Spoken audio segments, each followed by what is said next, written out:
What's going on, world? It's your boy KUYA P. This is Nerds Rule the World, back for another spectacular interview. Today, I'm so excited to show love and light to my fellow comic creators. You know, that's where I started. Well, I was a filmmaker, then I was a comics creator, and then I do both, and I have a lot of fun with that. And today, I'm so delighted. I have an award winner here, people. You see the background. Tom the Dancing Bug is an amazing comic strip. It's coming to Kickstarter, and the man behind it, the man, the myth, the legend, you see him on the screen, is Ruben Bolling. I'm gonna shoot off some air horns, Ruben. It's your host. I don't know if you ever gotten air horns before, but we love to celebrate our people here. Adam in Thank you for your post. time. Yeah, no, that's awesome. I'm really glad to be here. Thanks for the great introduction. Definitely, I appreciate you, sir. So, you have the latest volume. You're trying to cap off a series of volumes. That's right. Clover Press, collecting this fantastic strip that you have been doing for quite some time, Tom the Dancing Bug, and I love it. Can we start there? I know it hasn't launched yet. I'm gonna put the link in the description for other people watching this, so you can follow and be notified for when the launch happens. Can you tell me when we're expecting it, and then what exactly with these two volumes we're gonna get? Yeah, it's really they're the latest two volumes, but they're actually the first two that I did. We're doing Clover Press is doing the complete Tom the Dancing Bug. So when it's complete, and with these two volumes, it will be. It's an 8 volume set of all the entire run of Tom the Dancing Bug. We actually are publishing them almost backwards. We started with volume 7, then went backwards, did a volume 8. Now we're finally going to complete the complete Tom Dancing Bug with volumes 1 and 2, which is my very earliest, most audacious, craziest stuff. So I'm really excited to get this stuff out there. The Kickstarter for these 2 volumes, which are being done together, is going to be in October. So really excited to get the word out. Love it. And again, everyone, links in the description below. Please, as soon as you're done with this, or while you're watching this, you can pause it. Go click on the notification of launch. So that way, as soon as it launches, you can immediately start supporting the campaign so we can get these books, because I know you're going to want to read them. So to get going, why did you go with 7 first? Why are we going in reverse? What's going Well, on? we Time slip. started in 2020. And they came to me with the idea, let's do this, multi-volume set. And I thought, I was doing, a lot of Trump comics at the time. I said, well, I don't want to start with, the early stuff from the 90s. Let's have our first volume be the stuff that's out, that's happening right now. And it was a great move because that was probably the biggest success of all of the volumes that have come out. It came out in 2020. It covered 2016 to 2020, and so it had all this Trump stuff. I think it came out no 2019 was the last year of that first volume published. So then we just wanted to sort of go backwards because the more recent stuff we wanted to get out first. But now, I'm looking back and I'm putting together the books from the early days when I was only in one newspaper, for some of them. And so I could just do whatever I wanted in different formats. And I can see the comic strip sort of taking form because it was truly formless when I first started. And I, introduce a character here and a character there, and then they begin getting used more and more. And the comic strip varies every week, in tone and in style, but it really coalesced during the years of this. So I'm really excited. And then I'll have, my entire life's work will be in this 8 volume set. Everything I've done is going to be in these on my shelf, these spines out 1 through 8. So it's really cool. And people have been so happy with it. I'm so happy with the response from readers. Definitely. That is awesome. And I have to say, completely amazing for you. That has to be such an honor to have that and Oh, all the work thanks, you've man. It is done, because the time and I'm a energy. I'm a Yeah. comics fan and I collect this stuff. I have, right over here, my Marvel Masterworks are lined up. My Carl Barks Disney library are lined up. My Peanuts. So I'm a collector, and I know what it's like to be a sort of a completist and to want, every single thing, and to want, when Clover first approached me, we were talking about how we are going to do it, and I was saying, the spines have to line up because so often, they do a bad job of that. And they were like, yeah, absolutely. They were, and we did, we're sort of geeking out on spines. And I was like, man, these guys are going to be great.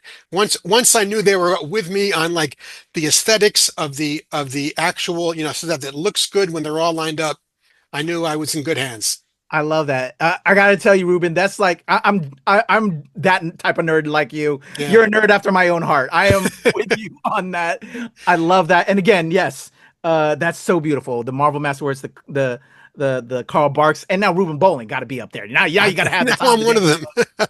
amazing. And as you were explaining that, I can totally understand why, from both a business standpoint and for introducing new fans. Like the new fans are seeing that Trump stuff, in time with the election stuff, and then they're gonna want to go back. That's the kind of reader, and as I become a fan to stuff. Oh, I want to see what this guy did before, or she did before, and I just love that. And this is a perfect gateway to introduce fans, and just amazing for you. And Awesome. I'm so Yeah. happy for you, sir. That's lovely.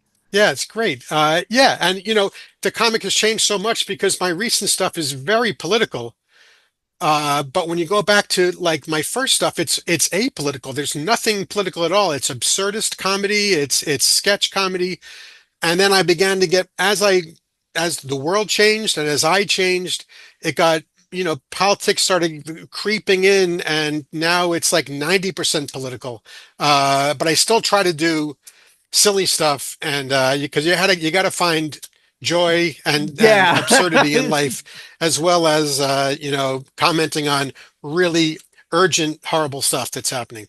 I'm with you on that, Ruben, completely. It's kind of like our responsibility as creatives that are also knowing what's going on in the world. We want to entertain, but we also want to educate Yeah. and help inspire through all of that. I love that. Can we talk about the business standpoint in regards to, okay, you had the other volumes, and now with this one, the preparation and getting the work together, uh, who you were working with to collect all this, or is just it was the work has already been done and now it's just a rollout plan, Yeah, the if you work, will? I mean, the comics, I've done one comic a week, every week for 35 years. Yeah, So yeah, it's just, but what I do is because, I'm a fan of this stuff, I want to present it, the way I like it to be presented. So I have, I make sure that it's the historical context is there. I put the date that each comic was published. Um, and I also include in each of the volumes other stuff that I did, freelance stuff and stuff that was in, the New Yorker or the New York Times that I did aside from the weekly comic strip. Other magazines, Mad, National Lampoon, in the early days. I just want everything to be in there. And so logistically, to answer your question, I put it all together. I designed the covers, which is a great fun for me. Almost all of them you can see behind you. The Secret Origins one is a nod to the Fantastic Four. I love You know, that. I love these nods to comics, and each cover is sort of a little bit of an homage to something, whether it's a Star Wars poster or the one a music poster. I just loved thinking of each cover. It was a great honor and privilege to treat my own work this way, and to get and to think of the way that I can be entertaining in the covers. So yeah, so each volume is I put it together. The team at Clover gets everything together for the publisher, and then when they come in that box, it's just unbelievable. They do it. So they're gorgeous books the way that they make them. They're really Wow, prestige yeah. editions. So I was curious if, like, because you're doing it, you still do a daily strip. Like, did you set aside Well, it is time to weekly. like do this and then get it Yeah. all, Oh, yeah. Well, this? I always have. Yeah, I've always had. The strip is weekly, so I have this schedule. But there's always I always make time for other projects like the Okay. freelance stuff. I've done children's books. I've done lots of other things. the weekly comic strip at this point, because of all the work I'm doing on subscriptions and these books, it is more than a full-time job. I'm working usually Exactly. That's why I was like, how do you seven do days it a all? week, especially because I'm so slow. I am not a natural artist, and so the artwork takes me so long.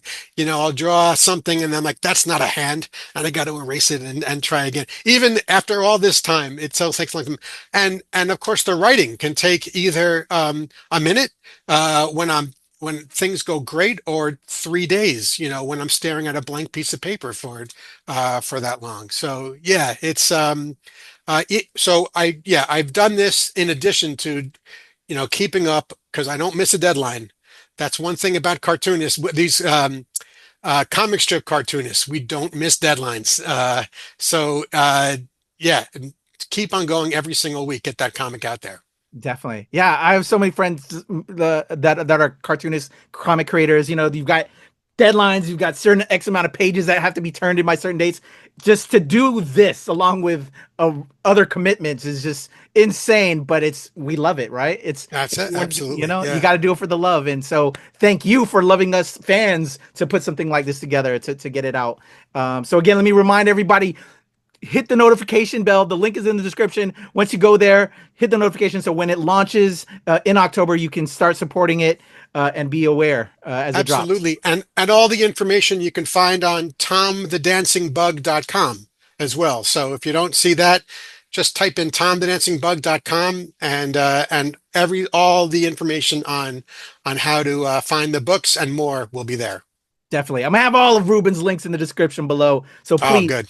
do that, support, follow, subscribe, all the things. So as I was telling you earlier, I don't know if I said this before we got recording, Ruben. I live in the DC area. I think you're up in New York. Yeah. There's a lot of stuff going on in the world.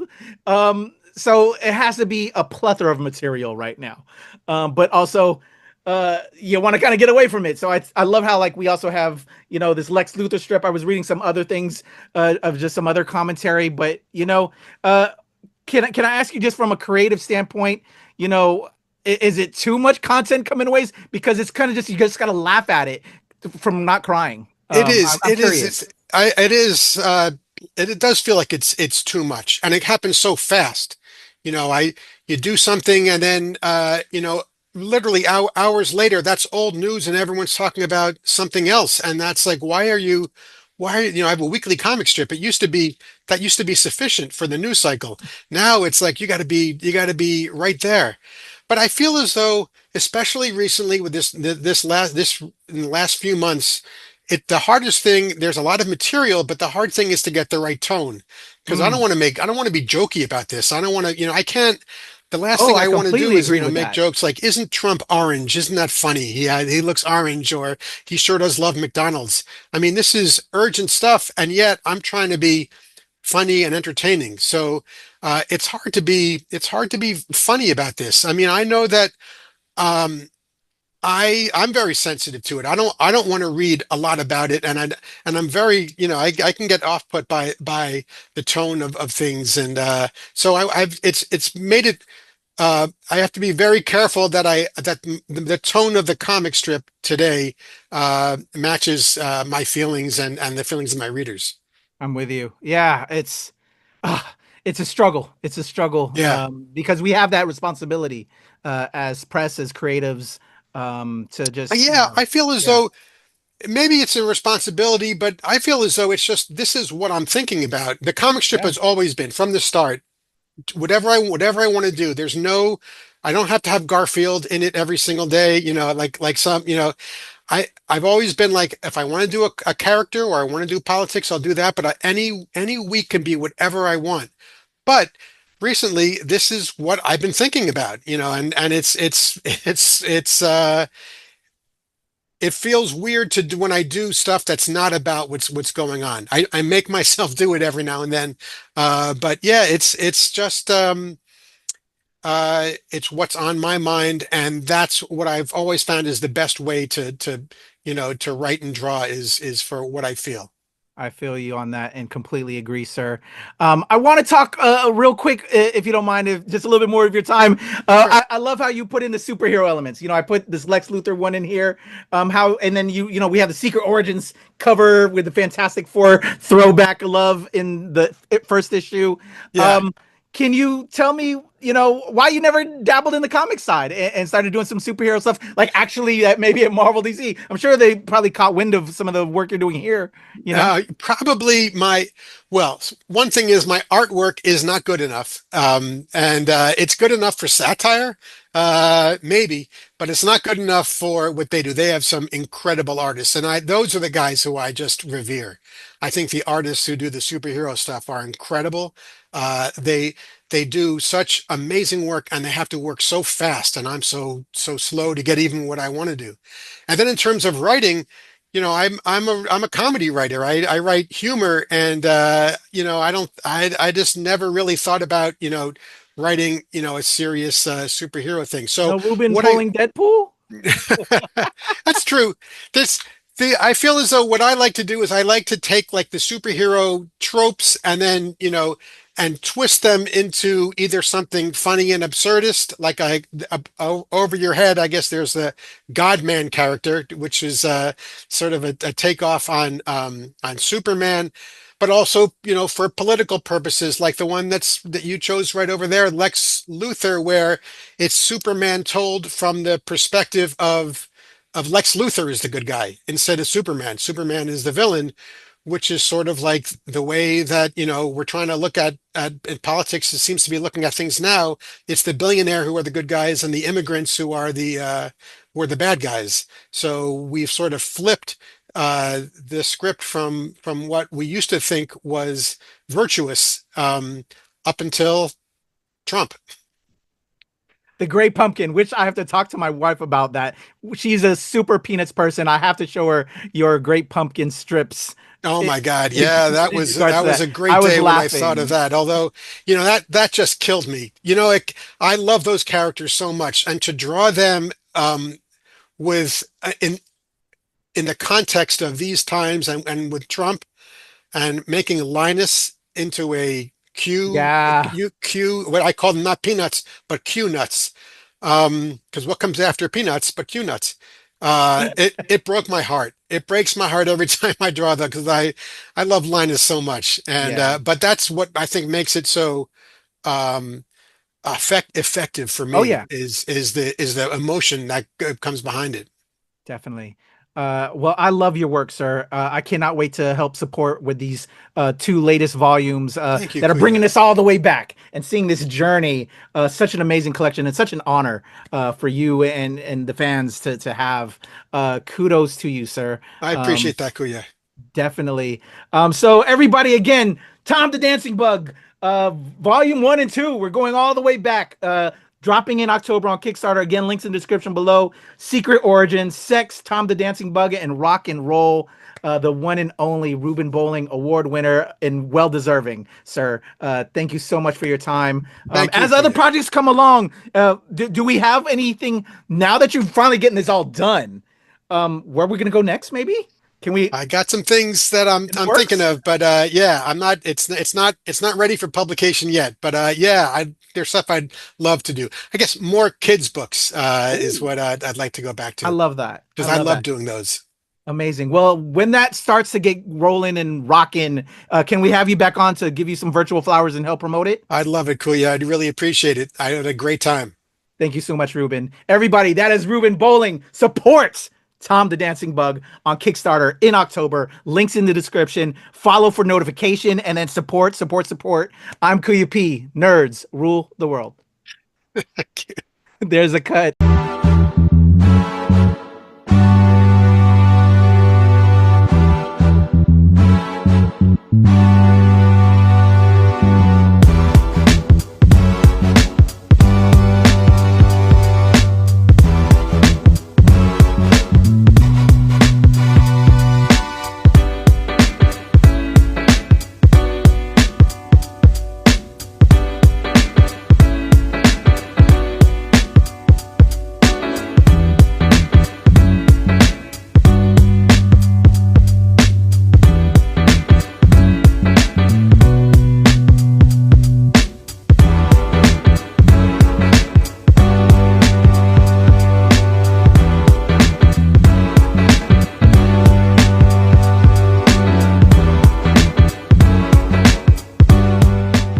Nerds rule the world. Pleasure chatting with you. Love to all my nerds who rule the world. Nerds rule the world. Yes, we do. Thanks. Nerds rule the world. Thank you. I love the nerds ruling the world, so more power to you. Patrick, what up, man? And yes, they do. Nerds rule the world, kid. Yes, You know what sir. I'm saying? I'm one of Thank them. you. Awesome. KUYA P, nerds rule the world. Hello. Yes, they do. Oh, Nerds rule the world. I got. It's in the title of your show, like Nerds Rule the World. Like, I want more Black weirdos on screen, and I don't feel like we ever get to see that very much. Thank you Thank so you. much. Nerds Appreciate do it. rule the world. Yes. Thank you. Thank you, Nerds Rule. Love it. Hello, Sarah. Hello, Julian. Yes, Rock on. I love it. Thank you so much. It's good to see you. I love Nerds Rule the World.